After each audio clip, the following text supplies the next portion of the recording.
15 வருஷத்துக்கு முன்னாடி அன்னைக்கு அவர் நினைச்சிருந்தா ஒரு என்ன வேணா முயற்சி பண்ணிருக்கலாம்.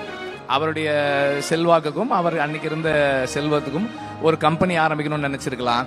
அல்லது ஒரு ஒரு இப்பவும் இருக்கு, தயாரிப்பு நிறுவனம் இருக்கு, இன்னொரு பெரிய தயாரிப்பு நிறுவனம் அமைக்கணும்னு மட்டும் நினைச்சிருந்திருக்கலாம். ஆனால் அதை தாண்டி ஒரு ஒரு விதைன்னு ஒரு திட்டம், அதுல இளைஞர்களுக்கு கல்வி கொடுக்கணும்னு தீர்மானிக்கிறது இருக்கு இல்லையா. அண்ட் அது எப்படிப்பட்டவங்களுக்கு அந்த கல்வி போய் சேரணும், அதை யார்கிட்ட சரியா கொடுக்கணும், எவ்வளவு இன்ஸ்பயர்டா யங்ஸ்டர்ஸ் இருக்காங்க, அந்த சரியான இளைஞர்களை தேடி அதை அவங்க கிட்ட கொடுக்கறது இருக்கு இல்லையா. நான் கொஞ்சம் விசாரிச்சதுல சொன்னாங்க 98% சக்சஸ் ரேஷியோ.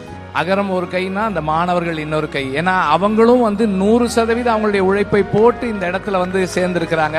அப்படிப்பட்ட மாணவர்களை தேர்ந்தெடுக்கிறதுக்கான தேர்வு முறை உட்பட எல்லாமே ரொம்ப சிறப்பானது.